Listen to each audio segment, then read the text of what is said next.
Baloch liberation army Pakistan వెన్నులో వణుకు పుట్టిస్తున్న one and only name ఇప్పుడు ఇదే. దశాబ్దాలుగా ఇస్లామాబాద్ నుంచి తమ ప్రాంతానికి స్వాతంత్ర్యం కోసం పోరాడుతున్న గ్రూప్ ఇది. ఆ పోరాటంలో ఇటీవల దూకుడు పెంచింది. ఆ దూకుడే పాక్కు కంటి మీద కునుకు లేకుండా చేస్తోంది. తాజాగా ప్యాసింజర్ రైలును హైజాక్ చేయడం పాక్లో ప్రకంపనలు పుట్టిస్తోంది. హైజాక్ సమయంలో రైల్లో వందల మంది ప్రయాణికులు ఉన్నట్టుగా తెలుస్తోంది. వారందరినీ విడిపించడానికి షరీఫ్ ప్రభుత్వం భద్రతా బలగాలను రంగంలోకి దించింది. కానీ ఈ మిషన్లో పాక్ ఆర్మీ విజయం సాధించడం అంత ఈజీ కాదు. ఎందుకంటే నైరుతి పాకిస్తాన్ ఆల్రెడీ బలూచీల ఆధీనంలోకి వెళ్ళిపోయింది. ఇంతకు పాకిస్తాన్లో అసలు ఏం జరుగుతోంది? పాకిస్తాన్ నుంచి బలూచిస్తాన్ స్వాతంత్ర్యం ప్రకటించబోతుందా? అన్నింటికీ మించి పాకిస్తాన్ 3 ముక్కలయ్యే టైం వచ్చేసిందా? Watch this. పాకిస్తాన్లో తీవ్ర రూపుదాల్చిన వేర్పాటువాదం.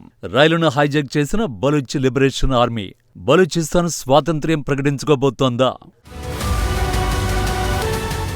హైజాక్ ఈ మాట విన్న వెంటనే ప్రపంచంలో ఎవరికైనా పాకిస్తాన్ పేరు గుర్తొస్తుంది.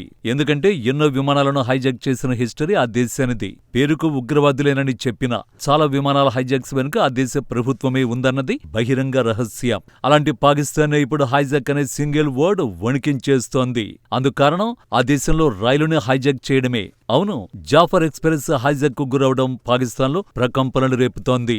బలూచిస్తాన్ ప్రావిన్స్లోని క్వెట్టా నగరం నుంచి ఖైబర్ పఖ్తుంఖ్వా ప్రావిన్స్లోని పెషావర్ నగరానికి వెళ్తున్న జాఫర్ ఎక్స్ప్రెస్ ని వేర్పాటువాదులు తమ అధీనంలోకి తీసుకున్నారు. ఆ సమయంలో రైలులో సుమారు 400 మంది ప్రయాణికులున్నట్టు పాక్ మీడియా చెబుతోంది. అదే ట్రైన్లో ప్రయాణిస్తున్న 140 మంది పాకిస్తాన్ సైనికుల్ని కూడా బందీలుగా పట్టుకున్నారు. మొత్తం 9 బోగీలతో ప్రయాణిస్తున్న జాఫర్ ఎక్స్ప్రెస్ ని హైజాక్ చేసింది తామేనని బలూచ్ లిబరేషన్ ఆర్మీ ప్రకటించుకుంది. ఈ ప్రకటన తర్వాత షెహబాజ్ షరీఫ్ సర్కారు వెన్నులో వణుకు మొదలైంది. ఎందుకంటే బిఎల్ఏను ఢీకొట్టే పరిస్థితుల్లో పాకిస్తాన్ ఆర్మీ లేదు. ఇంకాస్త వివరంగా చెప్పాలంటే బలూచిస్తాన్పై పాకిస్తాన్ ఎప్పుడో పట్టు కోల్పోయింది. జాఫర్ ఎక్స్ప్రెస్ హైజాక్ పై బలూచ్ లిబరేషన్ ఆర్మీ విడుదల చేసిన ప్రకటన ఇదే. తాము జాఫర్ ఎక్స్ప్రెస్ ని తమ అధీనంలోకి తీసుకున్నామని, అందులోని ప్రయాణికులను బందీలుగా చేసుకున్నట్లు ఓ ప్రకటన విడుదల చేశారు. ఈ ఘటనలో 6 పాకిస్తాన్ సైనికులు మృతి చెందినట్లు ఆ దేశ మీడియాలో కథనాలొస్తున్నాయి. క్వెట్టా నుంచి పెషావర్కు వెళ్తున్న జాఫర్ ఎక్స్ప్రెస్ రైలుపై బలూచ్ లిబరేషన్ ఆర్మీ కాల్పులు జరిపి అదుపులోకి తీసుకున్నట్లు రైల్వే అధికారులు వెల్లడించారు. మరోవైపు ఈ సందర్భంగా బలూచ్ లిబరేషన్ ఆర్మీ అధికార ప్రతినిధి జియాంద్ బలోచి సంచలన వ్యాఖ్యలు చేశారు. తమకు వ్యతిరేకంగా పాకిస్తాన్ దళాలు ఏదైనా చర్యకు పాల్పడితే రైల్లో ఉన్న ప్రయాణికులందరినీ చంపేస్తామని హెచ్చరించారు. ఇక రైలును హైజాక్ చేసేందుకు రైలు పట్టాలను బాంబులతో పేల్చివేసిన బలూచ్ లిబరేషన్ ఆర్మీ సైనికులు జాఫర్ ఎక్స్ప్రెస్ ఆగిన తర్వాత అందులోకి వెళ్లి హైజాక్ చేశారు. విషయం తెలిసిన వెంటనే షరీఫ్ సర్కారు అదనపు భద్రతా బలగాల్ని రంగంలోకి దించింది. కానీ అదంత ఈజీ కాదు. ఎందుకంటే బలూచిస్తాన్ ప్రావిన్స్ ఎప్పుడో పాకిస్తాన్ చేతుల్లోంచి జారిపోయింది. ఆ మాటకొస్తే అదొక్కటే కాదు, ఖైబర్ పఖ్తుంఖ్వా కూడా పాకిస్తాన్ చేతుల్లో లేదు. బలూచిస్తాన్ ఖైబర్ పఖ్తుంఖ్వా మీద పాకిస్తాన్ ప్రభుత్వం పట్టు కోల్పోయిందని ఫిబ్రవరి 18న అక్కడి మత రాజకీయ నాయకుడు మౌలానా ఫజల్ రెహమాన్ ప్రకటించారు. సాక్షాత్తు నేషనల్ అసెంబ్లీ సాక్షిగానే ఆయన ఈ వ్యాఖ్యలు చేశారు.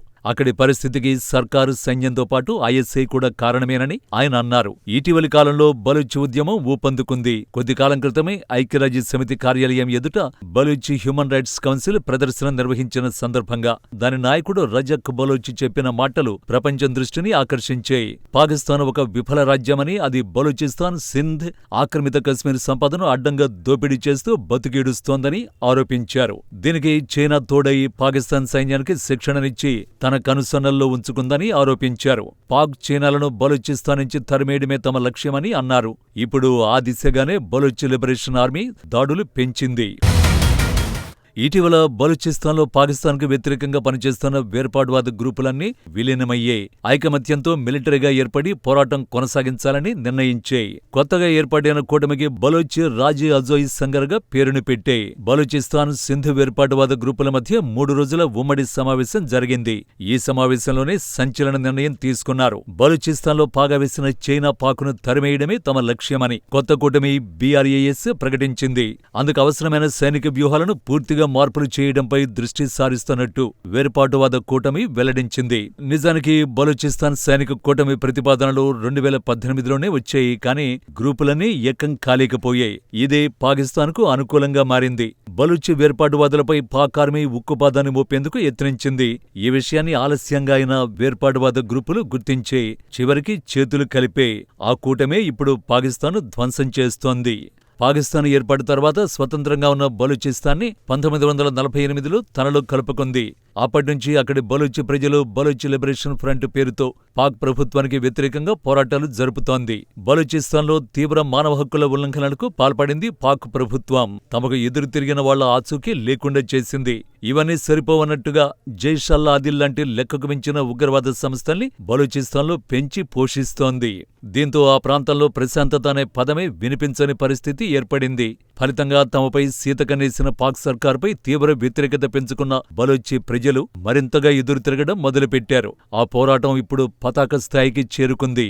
75 ఏళ్లుగా సాగుతున్న ప్రత్యేక దేశ పోరాటం మలుపు తిరిగిందని భావించే స్థాయికి చేరింది.